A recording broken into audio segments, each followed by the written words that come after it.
your desire with these 5 easy steps. This is for you if you're feeling like, sex, I don't know, I guess, not really into it, but I feel like I should be. I guess I should check it off the list.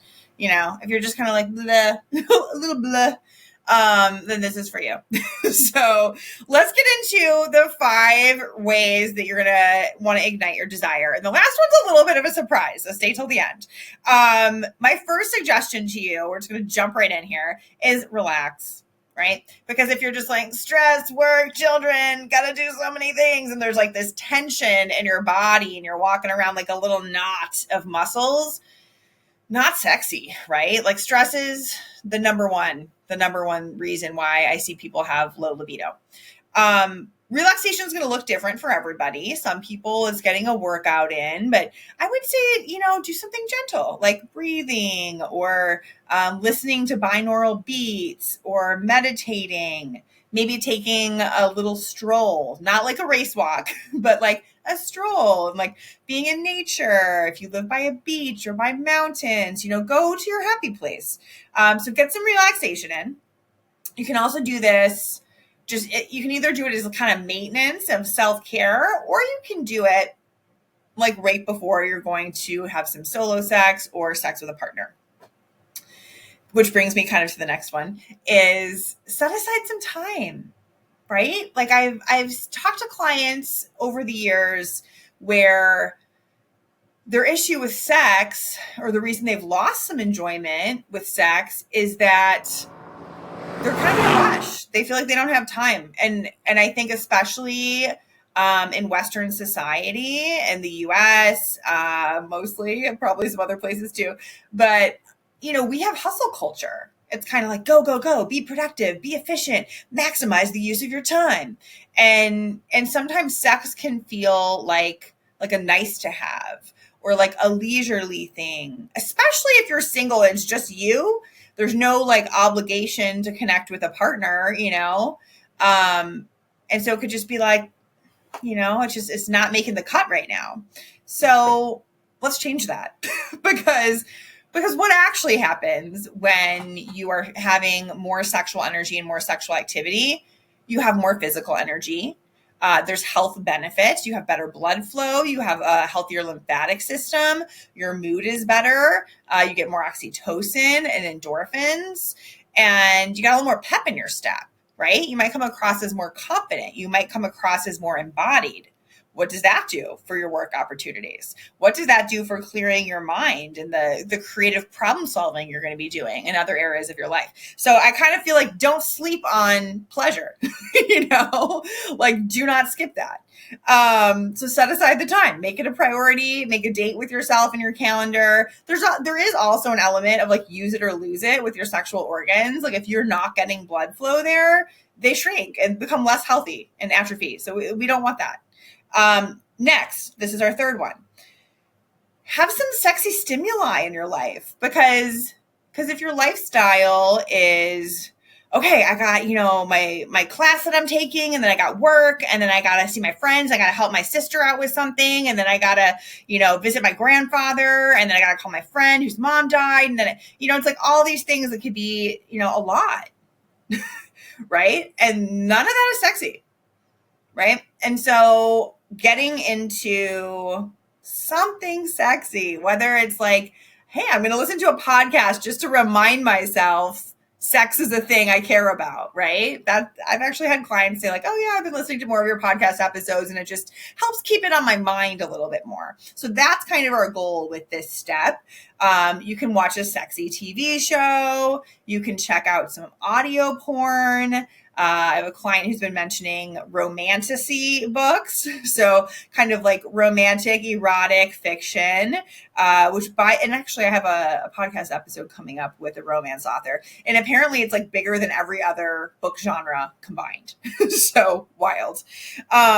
You can do, check out Beducated courses. We can link to them as well. They're like the Netflix of sex education. You can check out Make Love Not Porn if you are more of a visual person. You can also do something that just like gets you in your body. Like you could do some dancing, whatever makes you feel good, right? It's going to be different for everybody. Step 4. This one is take the pressure off. Like, please take the pressure off yourselves. This is the other thing that is like the number one killer of sexual pleasure. And I think we've all experienced it to some degree, you know, like I certainly have. And, you know, I think that when we want to please our partner, when we care, there can sometimes be pressure to perform. There can be pressure to kind of check the box of like, I know my partner has a higher libido than me, and so I need to like meet their needs. There can be some fear involved with that of like, you know, if I don't, they'll get it somewhere else. There can be pressure in the sense that maybe your partner wants to do a sexual act that you're not really into. Or that your partner has an emotional reaction if you reject them. You know, there's a lot there. And I think that sometimes we need to just lower the stakes, you know, and kind of take it from like, oh no, panic mode to like, oh, this seems nice. You know, maybe it's just like a little bit more chill. Maybe it's a little more lighthearted about like, you know, I'm going to try this thing. This seems kind of fun. You know, like what seems fun to you? Like just asking yourself that question can help you do this step, because when we're focusing on curiosity and enjoyment and being present to our sensations, that is the opposite of pressure. Like we can't be present and anxious at the same time, which is kind of an awesome tool. So take the pressure off, lower the stakes, get present through your senses, through noticing what feels fun for you. Okay, here's the last one that I promised. So this one is not something I would normally say, but I do think it's worth saying. And it's actually challenge your boundaries. Because when we're in our comfort zone, when it comes to sex, and maybe this is just like, here's my little vanilla box of like what I've been told is socially acceptable. And that becomes kind of a little sexual prison of like, this is what you're allowed to do. This is what you're supposed to do. Now, if you love those things, if you're having a great old time, this does not apply to you. But if you're kind of like, yeah, you know what, Heather, like things have become kind of routine. Yeah. And I guess I feel like there are some things that I maybe would be interested in, but I just feel like that's not what like a good girl does.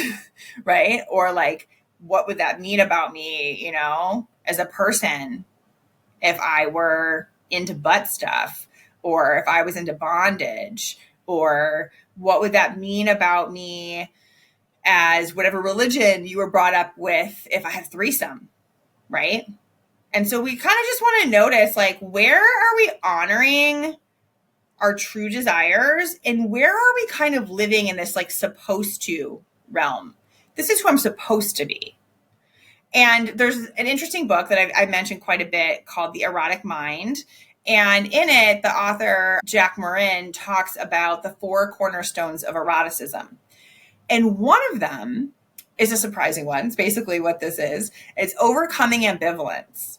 And so it's kind of like when we're in that place of like, part of me wants to have a threesome and part of me thinks like, no, that's like not how I was brought up. That's bad. What is that going to mean about me?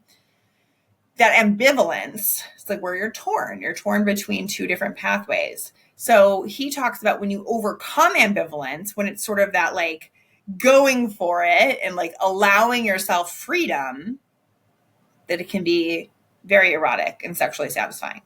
Now, this does not mean like push yourself too far. This does not mean traumatize yourself. Like you do have to know yourself a little bit here, but it could be like, okay, is there a limit that I feel like, yeah, I could go for that right now.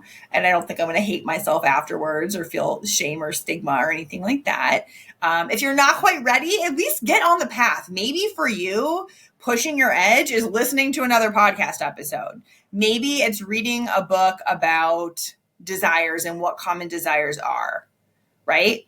So everyone's edge is going to be a little bit different, but just push yourself like 10, 20% out of your comfort zone and see how that goes. Because I think it's going to stir up some energy in a pretty sexy way. So thanks everybody for listening.